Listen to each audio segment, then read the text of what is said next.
Құрметті телекөрермендер, бүгінгі әңгіме тақырыбы Қазақстанда теннис спорт түрі дамуы және болашағы туралы. Осы мәселені талқылау үшін студиямызға Қазақстан теннис федерациясының атқарушы директоры, құрама командасының бас бапкері Диас Досқараев шақырдық. Қош келдіңіз. Рахмет, сау болыңыз. Досқараев Диас Бауыржанұлы 1984 жылы Шымкент қаласында туған. Қазақ спорт және туризм академиясын бітірген. Теннистен 3 дүркін Қазақстан чемпионы. 18 жасқа дейінгілер арасында Азияның екінші ракеткасы. Спорт шебері. 2012 жылдың наурызынан ерлер ұлттық құрамасының капитаны. Қазақстан теннис федерациясының атқарушы директоры. Теннис Қазақстанда дұрыс танымайды азаматтар, көп дамымаған. Мысалы, футболды біраз адам біледі. Дүние жүзінде біз футбол бойынша 139 орындамыз. Өте нашар көрсеткіміз. Бірақ ақшаны да көп салады. Барлығы көңіл бөледі, бірақ футбол біз жетістігіміз аздау. Ал теннисте дүние жүзінде біз 10-шы орындамыз. Енді өте керемет. Бірақ неге бүгінгі біздің қоғамда теннистің орны төмен? Қандай себептер бар, қалай ойлайсыз? Жаңа теннис федерация 2007 жылдан жұмыс істеп келе жатыр. Біздің президентіміз Болат Жамитұлы Утемуратов арқасында әр аймағында қазір теннис орталықтары ашылуда. Біздің адамдарға көптеген жарыстарға керек. Біздің адамдарға көптеген нәтиже керек. Біздің ойыншыларға тәжірибе керек. Бірақ осы халық, далада кездесіп жатқан халық, теннисшілерді сұрасан туралы, біздің теннисшілер туралы сұрасан, әрине көпшілер білмейді. Нәтижелеріміз де қазір жақсы, Дэвис кубогынан, жеке ойындарынан, жарыстардан. Бірақ бізге әрине бірнеше жыл керек адамдардың білу үшін. Біздің көрермендер қарап отыр және көбісі айтуы мүмкін. Бұл енді қаншалықты қызық тақырып бізге. Теннис білмейміз, көп қазақ теннис ойнамайды. Ол біздің ойын емес деуі мүмкін да, шетелден келген және қаншалықты біздің ортада бұны дамытуға болады дейді. Бірақ өзіңіз айтыңызшы, мысалы, қаншалықты теннис бізде дамытуға мүмкіншілік бар? Мүмкіншілік мол деп ойлаймын. Біріншіден, кішкентай балалар, ата-аналары теннис ол қандай спорттың түрі екенін білу керек. Біріншіден, сондай ақпаратты алу керек. Кімнен алады? Әрине Қазақстан теннис федерациясынан, бағдарлама ретінде 10 жасқа дейін арналған бағдарламамыз. Ол халықаралық әлемдегі ең танымал бағдарлама. Оны біз қабылдадық. Балабақшада, әр мектепте сабақ ретінде сол тегін теннис сабағын өткіземіз біз. Сертификация бойынша, біздің бағдарлама бойынша бапкерлеріміз сол балабақшада біз оларға сетка, ракетка, доптарын бәрін тегін беріп, сол жерде өткіземіз. Бізде енді Қазақстанда ең танымал ойын түрлері бар. Футбол, хоккей, волейбол, баскетбол, гандбол бар. Бірақ теннис сияқты бірде-бір осы спорттың түрі жетістікке жетпеген мысалы бізде. Не жасауымыз керек қызықтыру үшін? Қызықтыру үшін әрине инфраструктура дедік. Бұл теннис спорты жетімді болу керек халыққа. Екіншіден, әрине бапкерлер өте маңызды. Бапкер ол бірінші мұғалім ғой. Осы қызықшылықты көбейту керек, көңілді ашу керек осы спортқа, сүйікті. Енді чемпион болам деген балалар әрине фанатик болу керек. Фанатик. Теннистің өзінің илиндары болу керек, әрине дарын болу керек. Әрине біздің балаларымыз кішкентай дарын болу керек. Ол дарынсыз қиынырақ болады.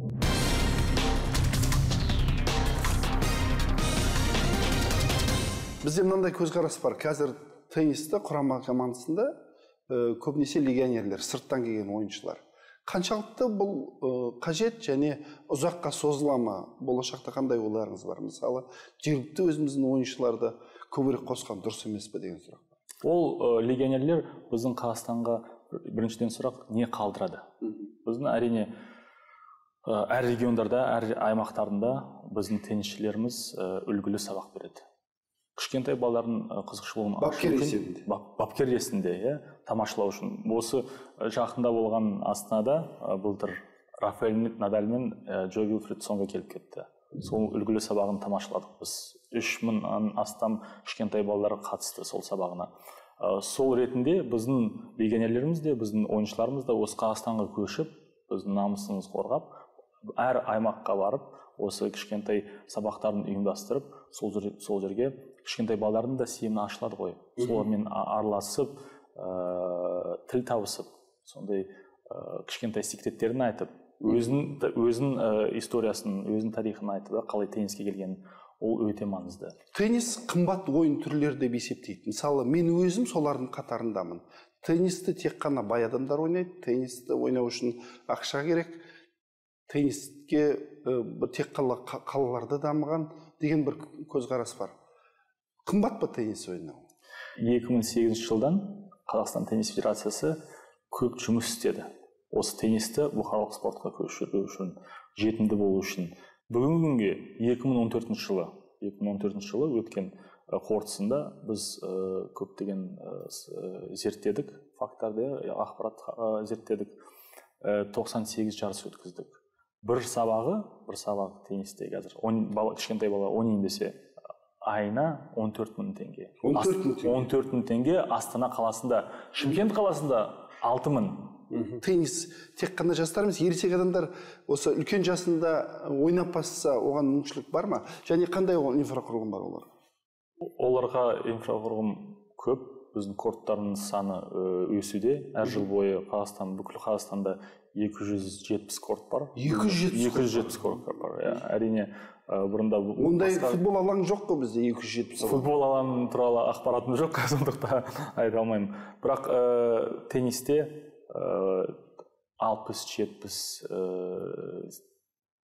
жасқа келген адамдар ойнай береді. Ол жерге зияны жоқ, өте қасиеттерін денеге өте жақсы спорттың түрі болып саналады. Мысалы, Астанада теннис ойнаймыз дедік. Ересек адамдарға қандай мүмкіншілік бар? Мысалы, бағасы қанша және кезекке тұрып, немесе бір бос уақыт көп болған ойнайтын қалай ойлайсыз? Жоқ, бос уақыт көп. Әрине, біріншіден кішкентай балаларымыз ойнайды, кейін әуесқой теннисшілер де өте маңызды. Себебі осы әуесқой теннисшілеріміз келіп 2000 теңге бір сағатына бір кортын алып 2000 теңге төлеп ойнай алады. Бапкермен ол 7-8 мың болуы мүмкін. Жақын арада Астанада Дэвис кубогы өтеді. Енді ол үлкен халықаралық дәрежедегі ойындар. Дүние жүзіндегі тек қана 16 команда бар екен оны ойнайтын, ең мықтылары. Біз енді Қазақстан 8-ші жылдан бастап соған қатысып келе жатыр. Енді Астанада өткесін біздің дәрежемізді көрсетеді. Не күтеміз ол ойыннан? Қандай бір осы биылғы ойын ерекшелігі болады?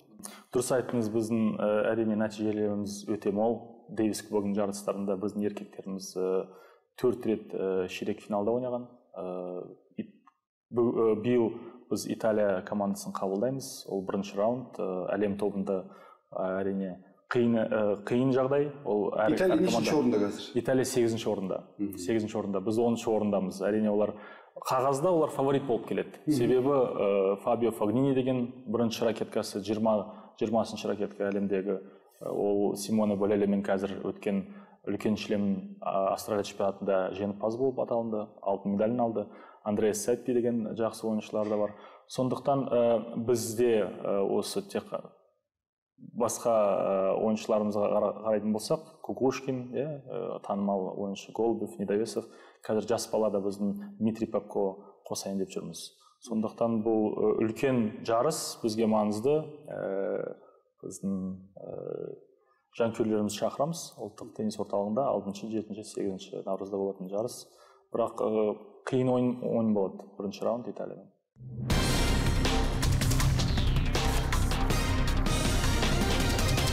Теннис федерациясын осы теннисті кеңінен тарауға жасаған бірде-бір қадамы, ол Тим Қазақстан бағдарламасы өте керемет басталды, бірақ кейін кезде естілмей қалды. Ол бағдарлама қалай іске асырылып жатыр? Ол бағдарлама біріншіден академия ретінде болып ашылған Астана қаласында. Қазақстанның әр аймағынан 60 кішкентай балаларды сол іздеп, дарын балаларын теріп, сол Астана қаласына алып келіп, осы жерде оқысқанбыз. Тек қана Қазақстанда емес, басқа танымалы теннис академияларымен әлемдегі ынтымақтастық пайда болды. Сондықтан біз сол академиялармен, Горин академиясы, Теннис Вал, Хасель Тур Испанияның академиясында, Эрик Ван Харпен Германия академиясымен жұмыс істеп, біздің балаларымыз сол академияның құрама команданы өзгерттік біз. Бүгінгі күнге ол Тим Қазақстан теннис академиясы емес, ол Тим Қазақстан құрама командалары. Енді бұндай бағдарлама футболда да болды. Мысалы, футболда талантты жастарды Бразилияға жібердік. Қанша жыл өтті, қазір дым хабар жоқ олардан.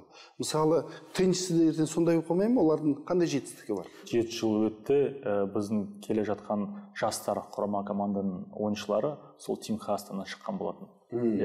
Мысалы Камила Керимбаева жақында Қытайда финалда Жапонияға ұтылып қалдық қой, енді екінші орын алып, бірақ Камила Керимбаева 4-ші ракеткамыз, 4-ші ракеткамыз. Зарина Диестен кейін, Ярослава Шведова-Путинцевтен кейін, Зарина Керимбаева Шымкенттің қызы, 20 жасар, сол Team Қазақстаннан шыққан болатын. Дмитрий Попко қазір еркектердің командасына қосылатын. Team Қазақстаннан, тағы да Жібек Құланбаева, Гузаль Анединова, Болат Мамыр, Тимур Хайбуллин, көптеген жарыстардың жеңімпазы, халықаралық жеңімпаздар Германияда, Дубайда болған сол Team Қазақстан проектінен шыққан, бағдарламасынан. Сіздің айтқан сөздердің ішінен бір байқаған, қыздар көп сияқты, қыздар жетістіктерге көп шығып жатқан сияқты қазақтың қыздары. Сонда қыздардың бір ерекше бір дамытатын ойын түрі ма деп байқап қалдым да. Мүмкіншілігі бар, Сіз өте дәл байқадыңыз, біздің Қазақстанда қыздарымыз көп қой. Біз Ресейде талантты қыздар көп. Дарынды. Сол тенниске қыздар өте шыдамды болады. Соны біз байқадық, Көп зерттеушілер де байқады. Еркектермен кішкене қиынырақ болады. Еркектердің өзі жарысы да ұзақ, конкуренциясыз дейді ғой, жарысқа қатысқанда өте қиын болады. Бірақ қыздарымыз өте жақсы ойнайды, дамып келе жатқан сабырлы болады. Әлеуметтік желіде сіз келеді дегесін сұрақтар қойыпты. Мынау Айдос Мұхатаев деген азамат, Зарина Диас ол федерацияға қатысы жоқ, өзі жаттығады деп ойын білдірді. Жоқ, ол біріншіден адамдар халық тенниске байланыс жоқ адамдардың айтуы, әрине Зарина Диас федерацияға қатысы жоқ деген қанша біз ақпарат естіп тұрмыз. Әрине біз шындығын айту керекпіз, Қазақстан теннис федерациясы бәрі адамдар білу керек оны. Қазақстан теннис федерациясы Заринаны 14 жасынан жеке тренер академиясына Бельгияға апарған, сол кезден бастап 2008 жылдан бастап өте көп көмек берген. Қаржылай көмек қой? Қаржылай көмек. 950 мың ақш доллар. Осы уақытқа дейін 1 миллионға жуық ақш долларын федерация Зарина Диасқа көмек көрсеткен. Ол әрине бүгінгі күнде Зарина Диас федерацияға қатысы жоқ деген өйтіп айтуға дұрыс емес деп ойлаймын. Себебі Қазақ теннис федерациясы көмек берген. Кішкентай жастан ол қызды академияларға барып, жеке тренер беріп, өте көп мол көмек берген. Бүгінгі күнде әрине Зарина Диас танымалы. 2014 жылы Зарина Диас 350 мыңдай ақш долларын тапқан болған. Дегенмен де мысалы Зарина Диасқа қанша ақша бөлінді, 1 миллион доллар.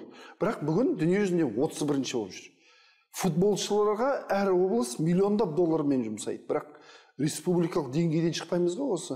Мен ойымша ең тиімдісі бүгін сол көбірек сол теннис спортшыларына көмектессе екен деймін. Мысалы шетелден бір ойыншылар алып келеміз футболға.